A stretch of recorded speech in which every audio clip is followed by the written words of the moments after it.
Good evening, good evening, good evening. I'm Therman Evans, and I'm the pastor of Morning Star Community Christian Center Church, located in Linden, New Jersey, at 1009 Chandler Avenue. And we welcome all of you once again to our life study. Every Thursday evening, we come to you live and in living color, right here on all of our platforms. And we're so pleased to have you join us on this evening for a very special, a very powerful, and a very dynamic program. And we have two very special guests that you are really going to enjoy. Now, but first up, as always, what we do is we take our Bibles and or the digital devices on which we have our Bibles, and we raise them up. And we recite these words. We repeat these words after me just to remind ourselves of the importance of what it is we do. Repeat these words after me. This is God's holy word. Receive it, believe it, and achieve it. And so our foundational scripture this evening, Jeremiah 29, verse 11. Jeremiah 29, verse 11. Jeremiah 29, verse 11. Right? When you have it, say so. Jeremiah, the prophet Jeremiah, 29, verse 11. For I know the plans that I have for you, declares the Lord. Plans to prosper you and not harm you. Plans to give you hope and a future. The word of God for the people of God. And so this scripture says that all of us are here for a reason. All of us are a solution to some issue, some challenge, some problem. All of us have a purpose for being here. Nothing in existence, as you hear me say all the time, nothing in existence is in existence just to be in existence. Everything addresses something. There's a reason for everything that's in existence for being in existence. Everything has a purpose. Everything has a purpose. Everything has a purpose. You do, I do. The rocks, the trees, the sun, the moon, the water, the oceans, the mountains, everything has a purpose, and it all serves to contribute to and enhance life, health, healing, wholeness, well-being. Now, what I would like to do right now is to make just an announcement or two before we get started in our program this evening. I want you to be aware, especially those of you who are nearby. I know we have many who are listening, from states afar and even from countries afar. But this announcement is for those who have access to the physical facility, because tomorrow, Friday, and Saturday, the 20th, we will have our annual Thanksgiving basket giveaway. Right? It's one of the largest events that we do every year at Morning Star Community Christian Center Church. We give away hundreds of Thanksgiving baskets that include turkeys and roasters and all of the whatever else comes with it. Vegetables, and I can't even name all of them, but it's a whole basket. It's not just a turkey. It's a whole basket, and we'll be giving away between tomorrow and Saturday. We'll be giving away somewhere between 600 and 700 of these baskets. We feed every Thanksgiving a minimum of 2,500, 3,500 people. Every Thanksgiving, we ensure that there are some 3,000 plus people who are fed by what it is the parishioners and the congregants at Morning Star give away to our community. We give these baskets free of charge, of course, to anybody and everybody throughout our community. Now, And of course, you know, this means we need your help. We need your help. We need volunteers. This is a massive effort. If those of you who have participated in it, you know how large the effort is, and we need help now. We need your help as usual. These are difficult circumstances, but we have not allowed the pandemic to prevent us from providing food for people who desperately need it, especially in these very difficult times. And this year is no different. We've been active in our monthly giveaway every month throughout the whole pandemic. I think we missed one month, and that was like, you know, February sometime, where we were snowed out. But other than that, throughout the entire pandemic, we have been giving away our food baskets every month, like clockwork. And we have come now to the time of our largest giveaway, our annual Thanksgiving basket giveaway, for which we need as many volunteers as we can get. And the timing of your voluntary presence is beginning tomorrow morning, 9:45 a.m. Tomorrow morning, 9:45 a.m. at the church. 9:45 a.m. at the church. And we will unload the trucks at that time. And following the unloading of the trucks, we will begin the preparation of the baskets, the Thanksgiving baskets for giveaway on Saturday. So tomorrow we need volunteers. 9:45 a.m. Let's try 9:30. Be there and be ready to go, right? 9:30 a.m. tomorrow morning. And following the unloading of the trucks, of course, we will be preparing the baskets, and we'll need your help for that as well. And then at 1 o'clock tomorrow afternoon, of course, we'll need your help for some more unloading of more turkeys. As I said, this is a massive effort. It's a massive effort, and we need your help. And then Saturday morning at 8 o'clock. Saturday morning at 8 o'clock, we finish the preparation of the baskets. And then at 9 o'clock, the distribution of the baskets to the community begins. All right, 9 a.m.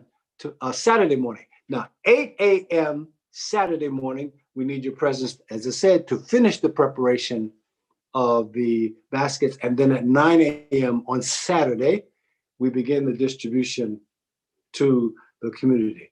And in years past, we've had lines, you know, all around the block waiting for one of the baskets, because the baskets we give out, they are serious baskets. They are serious Thanksgiving baskets for sure.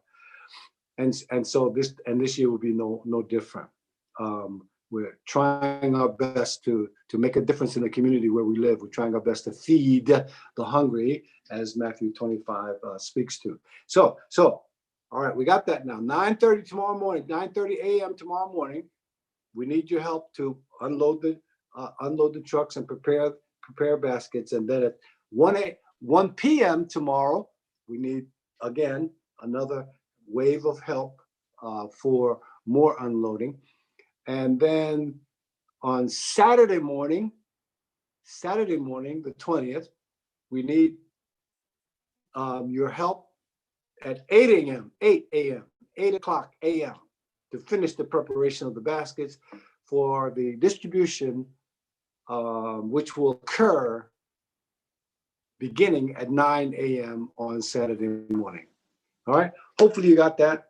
Prayerfully you have. I know that you've done so well in the past. We're so gracious, we're so grateful and so appreciative, and we thank you so much for your wonderful Morning Star type cooperation. Thank you, and thank you. Now, this evening we have a magnificent program for you. This program this evening comes to you through our Community Growth Initiative. That is our Community Development Corporation has its major thrust is the Community Growth Initiative, where we're trying to do the best we can to have an impact, a positive impact on our community. And we want to make a difference in the health, healing, wholeness, and well-being of our community. So we address issues using the Bible as a foundation. We address issues that will prayerfully enhance our lives, that will prayerfully strengthen our lives, that will prayerfully make us better people, stronger people, wiser people. And this evening is no different. We are having a discussion this evening about lupus. The more extended term is the systemic lupus erythematosus. Now, and we have two very special guests with us this evening. The first guest is she's an ambassador. She's an ambassador for the Lupus Foundation, and her name is Sister Charlotte Diakite. Now I hope I got that right, and I think that I was practicing it for several minutes beforehand. But Sister Charlotte Diakite is one of the first guests we're introducing to you this evening. As I said, she's an ambassador for the Lupus Foundation. She herself has dealt with and is in the process of dealing with this condition. She has a wonderful spirit, and we're so pleased to have her with us this evening. And I want her to come now and introduce herself to you more formally as she comes and talks to you directly for about 2 minutes about this condition, lupus, and her experience, both dealing with the condition itself and as well as working with the foundation. I am sure you'll be blessed. Now, listen, and you got a few seconds now to, text somebody, tell them to join us on the program. You'll be glad that they did, and they'll be glad that they did as well. Now, those of you who have questions, as you know the process. You go to the chat room and put in your question, and we have a question taker who will indeed present to us and the panel any questions that we may need to address after we hear from our panelists. All right, so you can begin now lining up your questions, should you have any, in the chat room, even as we begin speaking to our guests. So, Sister Charlotte Diakite, can you come now and speak to us? And please begin by letting me know if I said it right, the last name. Good evening, Pastor Evans. Congratulations and God bless you. You got my name correct. Thank you so much for that. I came on early because I was just so excited. So thank you so very much for that. And good evening. God bless you. Good evening to Morning Star community. It is truly a blessing to be here. I was sharing with someone just earlier that I cannot believe that, or I would have ever imagined that I would be here at this time, at a time such as this, but we know the power of God, and that is what brings us here. It is a humbling honor to be present in this place, serving as not only as an ambassador for the Lupus Foundation of America of New Jersey, Incorporated, but also as a lupus support group member, but more importantly, as a lupus warrior. And in that space, I just wanted to share just my story, my voice, but there are so many stories. And for me, it began in 2017, where I was diagnosed with lupus, SLE, as you have just pronounced. And it was a life-changing, life-rescripting experience, partly because as aptly as the title of our program this evening, No Lupus, I didn't know. My family and I did not know what was going on. We had thought it was everything else except lupus.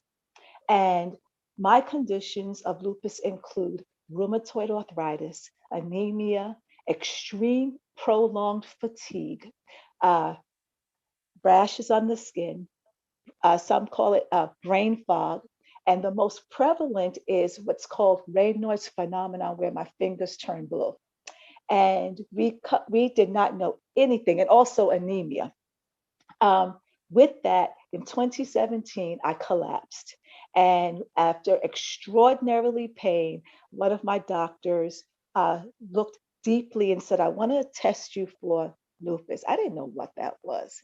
And came back, and the diagnosis came, you know, with uh, SLE. And my first reaction, if me, a woman of faith, was, am I dying? Is this terminal? He says, no, it's chronic and that you can manage it.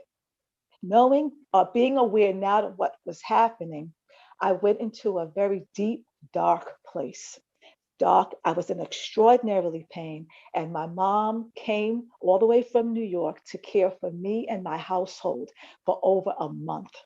And during that month, I was in, as I said, in a very deep, dark place. I had anxiety, depression, and my confession is that I prayed to die. And that went on for about 4 nights. I had suffered from neuropathy in my hands and my feet, and it was a painful pain. And that went on about 4 nights. And about the fifth night, or the fifth day when I woke up, it became apparent that that prayer was not going to be answered. And things started turning around. And during that time, there were a host of friends and family who just besieged upon me and my family in terms of support. And with that, a dear divine bestie shared with me in one of my hardest times that God is going to use this life experience to bless you and to do for the good. And the best I could tell my bestie was, yeah, okay, if you say so. Moving forward, it got to a point where I came on a crossroad. And that crossroad basically was either I was going to have self pity or I was going to persevere, or I was going to pretty much, live or die. And I chose to live. And with that, I have uh, determined in the spirit of, and I love when you began our scripture for tonight, Jeremiah 29:11. That is my life verse. And so, in the spirit of Jeremiah 29:11, I stand on the mandate that, according to the charts and according to the medical reports and the blood work, they say I have lupus, but lupus does not have me. And that is what I live by. And since then, at the crossroad, I found an intersection with a signpost that said Lupus Support Group. And that is where I met and befriended so many persons, including our own Dr. Sharon, and who will be speaking shortly. And in that, we found support. And I am pleased and honored to serve as an ambassador who is purposed to share my abilities as long as I can and I have strength to help those who are on the journey, because so many, every day is a different day for everyone. And to be able to lend that voice of awareness, because oftentimes is a mask. And many persons will say, well, you don't look sick. And only if you knew what was going on inside. And in that space, I learned that with the lupus journey, what's going on. And someone recently said that your body is attacking itself, and it's almost as if your body is allergic to itself. And it definitely has that manifestation of pain. It's so many, and everyone has a different story. So I just want to make sure and share that you may know someone that looks well, or someone who's just not feeling well, that support and your awareness goes a long way. Mm. Thank you so much for that very powerful opening summary statement. Um, and you said it very well. And let me remind our listening audience, you just heard from Sister Charlotte Diakite. She is an ambassador for the Lupus Foundation of America here in New Jersey. And she just summarized magnificently her personal experience, both with the condition as she's a warrior in that regard, and her experience with helping others to deal with something that she herself is struggling through. And we appreciate that. And we're going to hear more from her in a moment. Now, remember, if you have a question, go to the chat room and put your question there, and we'll take as many as we can in a few moments after we have finished talking to our guest. Our next guest is Dr. Sharon Boyd Jackson. Dr. Sharon Boyd Jackson. All right, that's Boyd Jackson. And but we're going to call her Dr. Sharon, and that's with her permission. We're going to call her Dr. Sharon, and she is a trained professional clinical psychologist with her postgraduate and doctorate work done at Adelphi University. She handles support groups.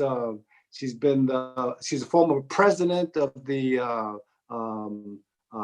I believe it's the Black Psychologists Association, and has chaired many of their committees and efforts.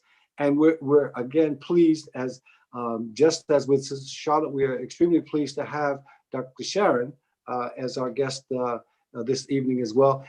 And so, Dr. Sharon, perhaps you can begin by giving us an opening statement on your background and how you come to be involved in and with this effort of lupus. Thank you so much. Yes, first of all, I just want to thank you, Pastor, for inviting us here to be able to speak about lupus, because this is an important topic, as you say, in terms of helping the community. And I want to give an honor to God that I can be on this platform with like-minded people to speak about and to try and help create awareness. And Charlotte, I just want to say that your testimony, your presentation, I was almost in tears, even though I've heard it before. And and I know how strong you are. You are a true lupus warrior. And so part of the reason why we are here, I'll just say a little bit about my background too, in terms of lupus. I sort of came to lupus because I had been working with patients who had lupus, and together we kind of started a support group in my office, and sort of got wind of it through the Lupus Foundation, local organization got wind of it and invited us to utilize their facility and so that we could reach even more people. So we did that. And I've been with the organization ever since, as facilitating the support groups, as well as doing presentations about depression and anxiety that can affect folks that are dealing with and coping with and fighting warriors of lupus, right? So one of the reasons why we are here is because we want to be able to create awareness. We want to be able to create awareness of lupus. The research says that it lags behind in terms of awareness, that 63% of American households have never even heard of lupus, or they don't, or if they've heard of it, they don't know what it is. And so I'm so glad that, Charlotte, you were able to talk about your experience and talk about it as an autoimmune disease. We know that it fights its own body. It's the immune system not recognizing its own body tissue, its own healthy tissue, seeing its healthy tissue as foreign. And because of that, it impacts a lot of different organs of the body, including the skin. And I say skin because often we don't see the skin or think of the skin as an organ, but the skin is an organ as well. And so there are different types of lupus. It can affect your kidneys, it can affect your lungs, the skin. And we know that different people, so no one's the same in terms of dealing with and fighting lupus. I also wanted to say, Charlotte, when you said that you found out, when you found out about your diagnosis, often when people find out about their diagnosis, there are so many different feelings that they may have, many different emotions. Fear might be the first emotion that they experience. Fear is an immediate threat. Oh, what's wrong with me? Why, how did I get this? And sometimes we even look up to God and say, hey, why me? And why me? God might say, why not you?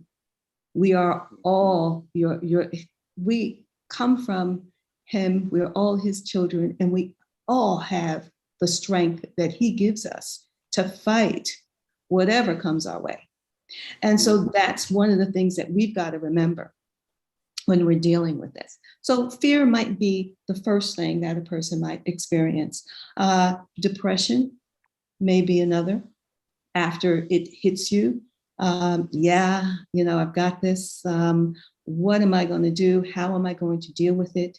Anxiety might be another feeling that someone may have. Anticipating the worst. Oh, I just got this diagnosis. Who do I tell? Do I tell anyone? How am I going to deal with this? How is it going to affect my job? How's it going to affect my relationship? Will anybody understand? And Charlotte, you talked about that, people not understanding lupus because you can't see it on someone generally. And so a lot of folks don't know. We, in our support group, we talk about that a lot. We talk about the fact that sometimes people don't understand, and our own family members don't understand that I might have fatigue, which is one of the symptoms of lupus, and I can't get up, or I can't wash those dishes, or I can't make that bed today. And one of the things that we do in terms of our support group is we invite family members in. So not just people who have lupus will come to the support group, but also family members. And these family members will sit and say, hey, that other person's experiencing the same thing you're experiencing. I didn't believe you, but And so they begin to see and understand, and it brings the reality, of the disease and the illness have a clearer picture in the family members' eyes. So, and one thing though, Charlotte, that you did not mention is the denial. But you didn't deny that. You said, yeah, I got it, or I don't, I don't have it, right? Lupus, I don't have lupus. How do you say it? Say it. Oh, they say I have lupus, but lupus Right. does not have me. Exactly. Yeah. Exactly. And so I am not going to own it because I know who I am. I know what I can do. I know who my God is. And I know that I can survive this. I just need to know more information about it. So, and to know how to handle it. And that's where the professionals come in. Part of the Lupus Foundation, part of the mission of the Lupus Foundation is to help to provide resources, education, seminars, and advocacy for lupus, many different types of support. And it's important to know where those supports are, how to obtain those resources. And that's part of why we're here. People who know lupus or don't know lupus, we want to create the awareness, and we want to be able to help them know what resources are available. Yeah. Thank you so much for that. You were listening to Dr. Sharon Boyd Jackson, who is a clinical psychologist and has operated support groups for involved with the condition of lupus. And we're so grateful to her and for her expertise and her contribution to the program this evening. And let me remind you that the program this evening is being brought to you by our Community Growth Initiative, which is a major thrust of our center, our Community Development Corporation, headed up by Brother Garrett Smith. And we're so grateful to both of our guests who have both expressed powerfully what it is they have been experiencing and what it is they are doing now. I have a real quick question for you, but just before that, let me remind you now, if you're in our listening and viewing audience and you have a question for either one of our guests, please go to the chat room now and hammer out your question, and we have someone there who will take the question and deliver them to us momentarily. So, but now is the time to be formulating and presenting your question in the chat room. So, Sister Charlotte, what would you say is your greatest challenge to this point since 2017? Thank you, Pastor. That is an excellent question. My greatest challenge to this point sometimes is I kind of overdo it and sometimes forget or maybe push myself a little bit more because I'm feeling really good. And I guess as what Dr. Sharon encourages us is to balance and to moderate. And some with the lupus journey, it creeps up on you. It comes suddenly, and at least for my experiences. Mm. And so I can just keep going and going and going and going. And sometimes I have to listen to my body and really listen to it. And just to be able to balance. So that's one challenge. Another challenge has been that I realized that I cannot do as much as I would like to do. And that it's, and sometimes that's a hard pill to swallow. But after I have my, quick moment of it, I realized, well, maybe that's not what I need to do, and that God has me going someplace else. So with that being said, it's becoming easier and easier to say, this I cannot do. I cannot work as long as I used to work, and maybe I don't need to. And now this is what I can do and do it well. Mm, mm. Thank you. And Dr. Sharon, what would you say is the piece of advice that you have had to give over the years that was most challenging to give? Mm. Um, I'm thinking of a couple of things, actually. And the first thing that came to mind is the acceptance. Especially with women that come in with the cutaneous lupus, the skin lupus, that may have sores on their body, sores on their faces, on their face. We're in this society where it is important to look good, right? For some folks and for women, and that's a hard pill to swallow for some women, that this is who I am now. How do I deal with this? How do I develop my life differently? What am I going to do differently? How is this going to change my life? And so finding the beauty inside, the beauty that of your personality, of who you are, of your soul, is important.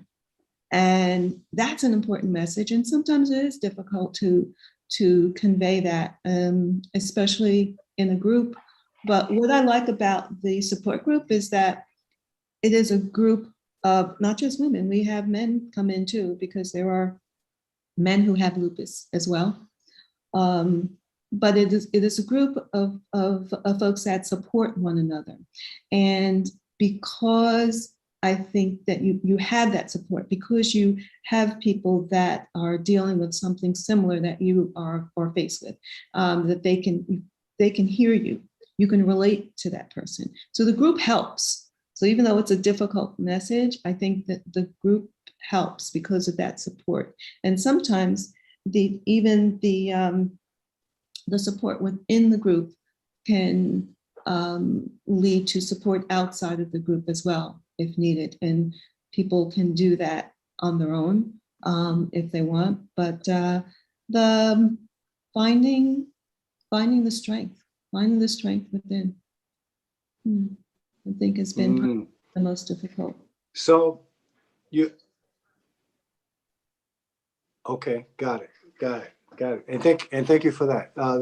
You're listening. That's Dr. Sharon Boyd Jackson, and our other guest is Sister Charlotte Diakite, and she's a lupus warrior. And so, if you have a question now, we've asked you to go to the chat room, and what we're going to do is we're going to take a quick trip over to the chat room, Brother Terry, if you're there, to see if we have any questions at this point for any of our guests. Yes, indeed, Pastor. First question comes in. A young lady says, "I was diagnosed with lupus in 2019, and I want to know, does it get better or worse with age?"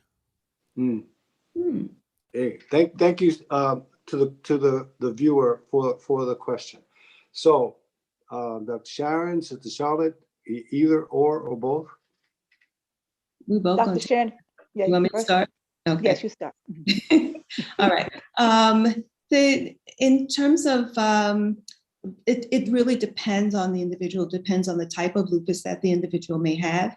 And it also depends on their treatment and whether or not they're following their treatment. Sometimes one of the things that we find and can help each other in the group is with the different medications, different doctors that we might be using. And so we share that information with one another. And then they, if one person feels that they're not getting what they need from their particular physician, then they may want to try another. But it's, the Lupus Foundation does not, there's disclaimer, they don't refer particular doctors. It is among the group itself. So the group members can help each other out in terms of helping them understand what they've gone through and whether or not they've gotten better over the years. But certainly it can get, I will say yes, it can get better over the years, but it really depends. If you are, following your protocol, if you are embracing that acceptance that I talked about, embracing the fact that you do have lupus, and there are different things in your life that might need to change. Mm-hmm. And making those changes can make your life better. And I think Charlotte will probably talk a little bit more about that. Absolutely. And just to plus one on what Dr. Sharon is saying, when I hear, does it get better with age? And my perspective is that you've been in it for 2 years. Age is how you've been managing it throughout that time. So for me, it's helped me to just come to terms. And I think that's what Dr. Sharon was saying in terms of acceptance, of come to terms of how this journey can be managed such that I can have the most abundant life that my medical condition allows me to do so. So with age, you kind of get used to it, and it starts to become almost who you are and how you are able to pursue and persevere. So the longer you have it, I've learned from my fellow warriors, those who have been in it much longer than I have, how the resiliency and the ability just to stand firm and the tenacity to keep going on. And I hope and pray that in time and through your aging of the lupus journey, that you would be able to build upon that type of strength as well. Yeah. Thank you so much. Thank you so much. Um, let's see, Brother Terry, do we have another a question for our panelists? Yes, we do, Pastor. They're actually rolling in. Great. Let's see. Um, is lupus more prevalent in women? Yeah. Yeah. Yes. Yes. Yes. Yeah. Lupus is definitely more prevalent in women. 90% of folks who have lupus are women. So that makes 1 in 9 folks that have lupus women. And lupus is also more prevalent in populations of African American women and Hispanic women. African American and Hispanic women have 2 to 3 times more conditions of lupus than the white population. And so it is important for us to know about lupus. It is important for us to know how to take care of ourselves with lupus and what the resources are. Mm. Mm. Anything to add to that, Sister Charlotte? Or no? Absolutely. Plus one, Sharon, in terms of it is important. I was just noting that down. It is important for us to know, particularly in the Black women culture and the Hispanic culture, we wear so many hats. And to be able to have self-care and to put your oxygen mask on first, and be okay that I am not okay, and to be able to share that and to build your tribe around you. I have a wonderful tribe of both personal, spiritual, and professional resources that allow me to be able to manage this life called lupus. So I think Mm. it's so important, particularly as Black and Hispanic women who are so prevalent, to take care of you. YOU capitalized. Mm. Excellent, excellent message for sure. Listen, you're listening. This is Morning Star Community Christian Center's Life Study. We come to you, as you know, every Thursday evening, beginning at 7. And we have a very powerful program for you this evening and two very powerful and dynamic guests, Dr. Sharon Boyd Jackson and Sister Charlotte Diakite. And we're talking about lupus. And we've learned so much already. And this program comes to you uh, by the hands of our Community Growth Initiative, which is the major thrust of our uh, Community Development Corporation, headed up by our brother Garrett Smith and his wonderful team. And we're grateful for the presence of these two wonderful young ladies who are giving us testimony and experience that they have been going through. One is a warrior, and another is a professional facilitator and support group operator. It has been a learning experience so far. And prayerfully, you have informed your family and friends, and you're all listening and viewing and paying attention, because this is a very important condition. Some 1.5 million people in America have this, some 5 million to 6 million people around the world, and it has, as has already been stated, it's found predominantly in women. That doesn't mean that men don't get it, and it doesn't mean that teenagers and children don't get it. Absolutely. Because they do, but it is predominant in women, and also it women of color tend to be disproportionately impacted as well. So, and we thank you for listening, and we thank you for your question. Let's see if there's another, Brother Terry. Yes. This question is directed to our sister Charlotte, and it says, Charlotte, what's the best way loved ones can show support to the lupus warriors in our lives? Mm. What a wonderful question that is. Thank you so much, whoever that is. Your loved ones, I think the best way is, first of all, to love you and to accept you, not to demand more than what you can offer, to give you that space that you need. I'll share with you that in my loved ones, I am able to let them know that, okay, I think I'm coming up with a flare and I need to rest. And they just back off and just let me go. And I'll say, okay, I'll see you in about another day. And do you need anything? And they are so wonderful. Loved ones who will support you with others. For example, where is Charlotte?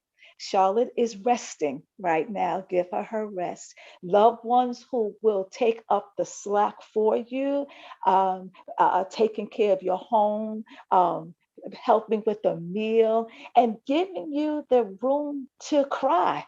There have been so many of my loved ones who just let me just have my moment and then celebrate it when I'm able to be at a good place. So I think the most important thing that a loved one can do is be aware, promote that she's not doing well, but she's going to be okay, and to surround you with everything that they have, almost protect you. And I am so grateful for all of my loved ones, blood, spiritual, and friends. And I know that they love me and I love them. Mm. Mm. Dr. Sharon, anything to add? Yes, absolutely. Charlotte, that was great. Mm. I know that it is important, definitely, to have your loved ones surround you and to be there for you. And so it is also important for them to be educated about lupus, for them to know what lupus is, and to so they can educate themselves, or they can come to the support group, right? Or they can get information from the Lupus Foundation, articles, there are books there as well. So supporting and educating themselves is important. And when they do that, then they can be there for you. But they also have to remember, caretakers have to care for themselves, right? Exactly. Yes, that's right. Yeah, yeah. Self-care That's is right. important as well. Yeah. Excellent. Put the mask Excellent. on first, as you said. That's Yeah. right. Yeah. Excellent. Excellent. What a wonderful program. I think we'll continue this until midnight. No, no, no, no, no. Too long, too long. We'll all be stressed out then. So let's go back to Brother Terry. Let's see if there's another question that we can be helpful with. Yes. How do you know or suspect if you have lupus? Mm. Excellent. Mm. Excellent. Dr. Sharon? Yeah. Well, there are some signs. There are some early signs that a person may have if they are experiencing lupus, and fatigue is one. Unexplained fatigue, just being tired and not knowing why. There is also something called the butterfly rash, which is a rash that comes on both sides of the face, like the wings of a butterfly. And that is, it's kind of like a key marker for lupus. There's other things such as hair loss, hair thinning can occur. And you don't know where it's coming from. I mean, I know sometimes we do. Our hair begins to thin as we age. But fever, having a fever, unexplained fever.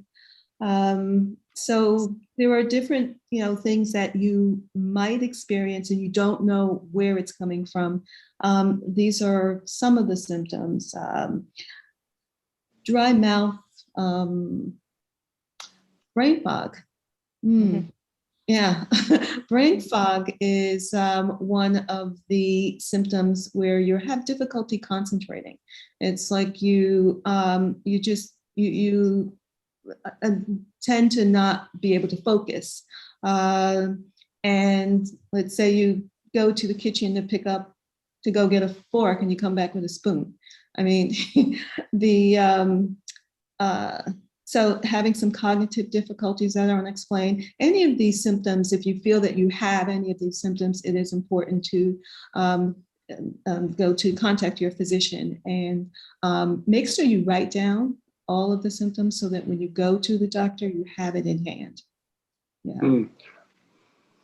Yeah, because I'm sorry, did I interrupt you? No, that's okay, Pastor. I'll just. No, go ahead. No, I was just going to say that what are some of the symptoms of what Dr. Sharon said? A key, and this is prayerfully why we're here, is that I didn't know. And I've had many of those symptoms, but looked at it for something else. And it was through my doctor. And so to have a physician who was attuned and identifying all this, these things happening, to say, let me test you for this. Because for me, I was looking at everything else except. Another symptom was anemia. So I was focusing on anemia.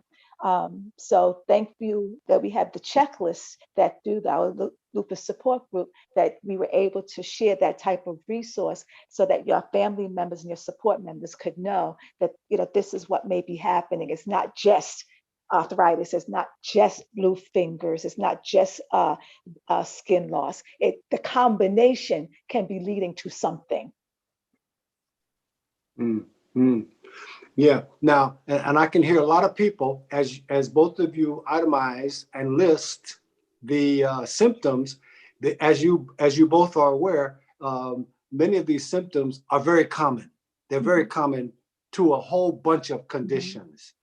But as people listen to this program, people will be thinking, oh my goodness, I must have lupus because of this, that, or the other. Try not to do any self-diagnosis, but as has been indicated, write down in detail what you've been experiencing, if out of the ordinary, and have it checked out before you come to any conclusion about what you may be dealing with. All right, don't just hear this one program and decide that suddenly that I must have lupus. But on the other hand, you may hear this one program and be blessed to be able to find out indeed that you have lupus, so that it can begin to be addressed. So, all right, Brother Terry. Yes. Let's see. Why is it more prevalent in Black and Hispanic women? Is it something in our genes? Dr. Sharon? Well, well, we know that lupus causes inflammation in the body. And I know that when we think about the causes of lupus, we know that there may be some genetic loading for it, but it's not entirely that. Certainly, you can have lupus without having, it can be caused by other things as well. And we know that it can run in families, but it's only like 20%, in terms of running in families. But we also know, as I'll say, Black folks, that our diets can impact inflation in our bodies. We know that often, and I'm thinking of even my family, arthritis is something that, joint pain is something that runs in the family as well. And I'm remembering one of my aunts who called arthritis Arthur. Yeah, I had a visit from Arthur today. You know, Arthur in my arms and my back and my knees. And so I'm not, we don't know the exact causes of lupus, but because of our culture, it might be related to just some of the beliefs, foods that we eat as well. So I don't know, doctor. I'm the psychologist, not the medical doctor. Don't get me started talking about our lifestyle and our diets. I'm trying to stay, but I hear you. Anything to add? Anything to add, Sister Charlotte? Yes, thank you, especially about diet, because my diet has changed. For example, more fruits and vegetables, or being more cognizant of what I put into my body. I've stopped drinking because it's just not good. And the medication that I'm on, and being very intentional about what it is that I put into my body to make sure that it's healthy, as organic as possible, and to keep me as alert as possible, more fruit and the like. But everybody is different. That's just my story. Yeah. Well, I hope our people are listening and taking to heart what you all are saying. This is such an important topic and such a powerful discussion, and you're doing it in such a magnificent way. It's just it is just such a great pleasure to have both of you, and both of you are such a blessing. We are, and because you're so dynamic and the subject is so important. Of course, when you're having fun, the time just it's away. I mean, we've already spent all of our time, but we're going to take a few more minutes. Just because. Let's first go back to the chat room and see if there's another question that we can be helpful with. Yeah, this is a hot one tonight, Pastor. The questions, I'm trying to keep up with them. Okay, this one says, I had a hard time getting a lupus test, but I got one and it came back negative. I have 3 close friends that have it, and they all have it on different levels. I noticed that my friend who exercises and works out has less symptoms. Do you agree that exercising is a help? I do. I agree, because walking, just moving, and getting the body going. I know with my arthritis, it just moves my joints a bit. And it just doesn't have to be strenuous. You don't have to get on the Pilates bar and do all kind of weightlifting. Just do what's good for you. Walking, swimming, whatever works for you. So I would say so in my own, warrior walk. Dr. Sharon, what do you think? Well, there are several research studies that do support exercise in exercise being effective for some folks that have lupus, helping to keep the symptoms at bay. And there's also research about diet too, and how diet can help, but everyone is different. So it really depends on the individual. You have to certainly, eating healthy and exercising is not a bad thing. It is something that we should do, whether it's helping or not. It is something that can help in other areas if it's not helping for your lupus. But everyone is different, but those have been proven to help some folks. Dr. Sharon, would you think that it would be appropriate that we reach out to our doctors and get our doctors' perspective, like, this is what you can do, and just don't go out there and do it? on your. Absolutely. That's why I say everyone is different. Anything that you hear, even on this platform here, it is important to talk with your doctors about it. Bring it to your doctors and say, hey, I heard this. Would this be helpful for me? We're trying not to promote anything specific, but certainly, there's some people that exercise and the level of exercise is, different for everyone. Some folks, walking is good. Others might be able to do yoga or even a little jogging. So you have to know what's right for your body and check in with your doctor. Absolutely. Wow. Diet, a good healthy diet emphasizing fruits and vegetables and a regular exercise program. Both of those items contribute to the health and well-being and healing and wholeness of the human being in virtually all instances. It's just those are two universally accepted good practices to enhance one's lifestyle.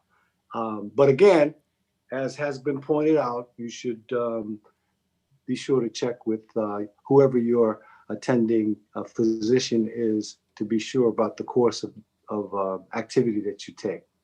So, Dr. Sharon, what we'll do now is we'll begin with you for a closing statement, and then we'll go to Sister Charlotte. Because we've gone, even beyond the time that we normally spend, but I think it was absolutely worth it. And it sounds like we have even more questions in the chat room. But this won't be the last time that we will talk. In a month or two, I believe we'll be back again, because we're looking forward to the partnership between the foundation and Morningstar, particularly our Community Development Corporation. We're looking forward to that because of the importance of the subject and who it impacts. And that's what we're all about here. So, Dr. Sharon, followed by Sister Charlotte, closing remarks. Oh, wait, let me do this. Let me do this first. I apologize. Brother Terry, can you come back? Yes, sir, Pastor.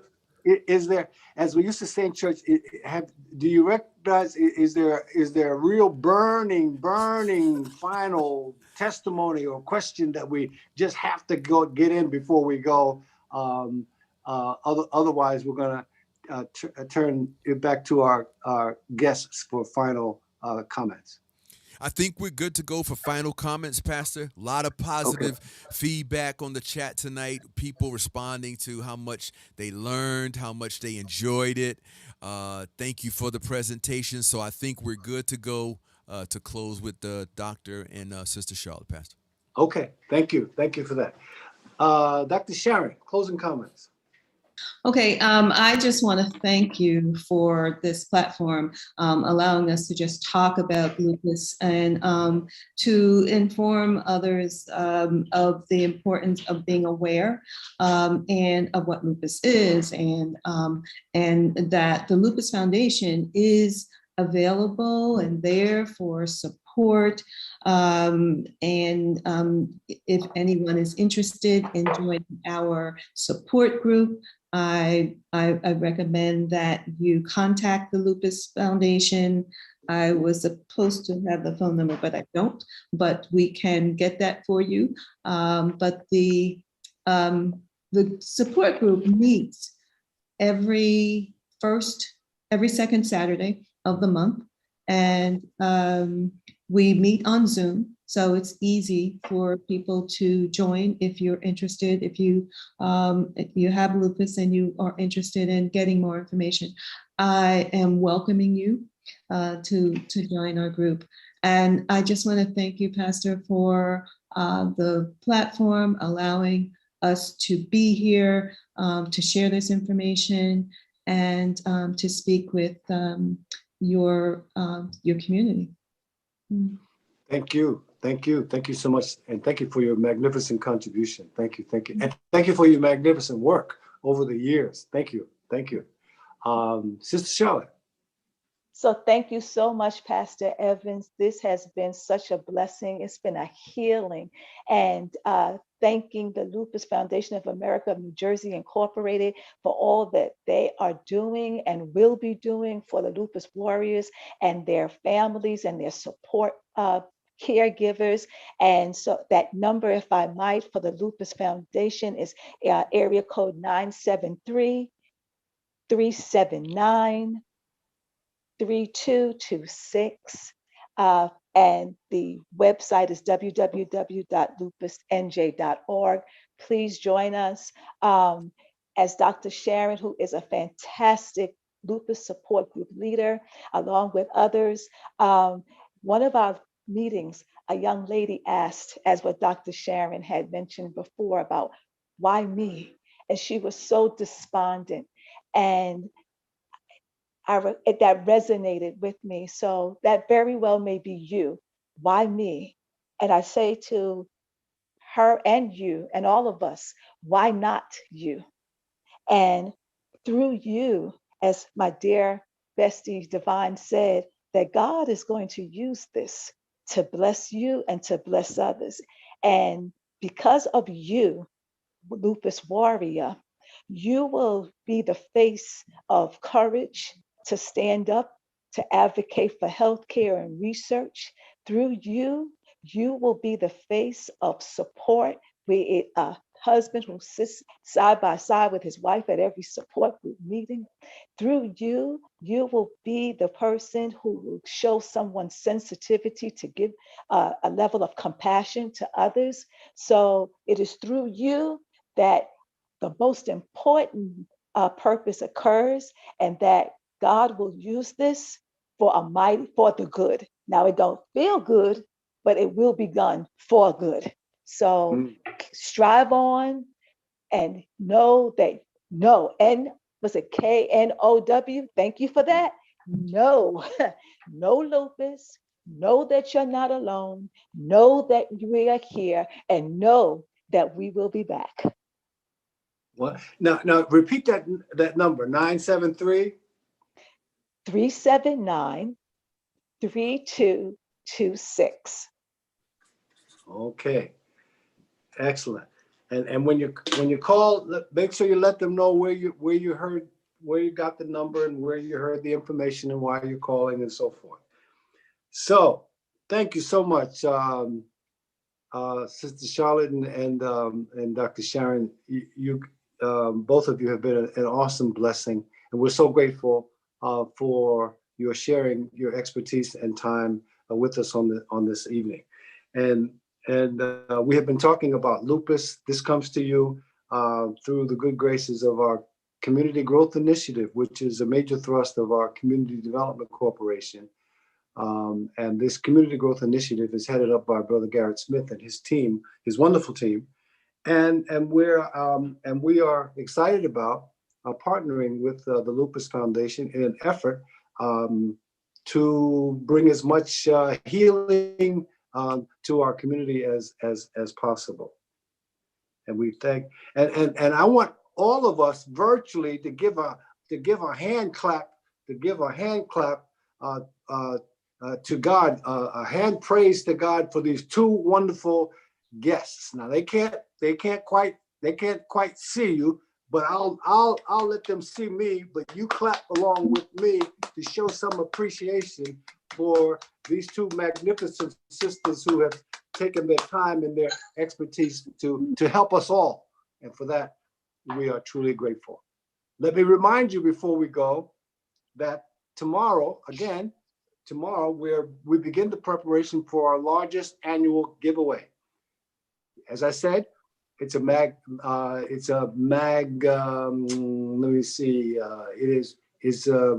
magnanimous. It's a big, that's a simple word, big. It's a big effort. We're going to be giving away some 600 to 700 Thanksgiving baskets, which include turkeys plus all the whatever, macaroni and cheese and rice and all the other stuff that comes along with it. But we need your help. We need your help in preparation. As you know, it's always a massive effort, and we need as much help as we can get. 9:45 a.m.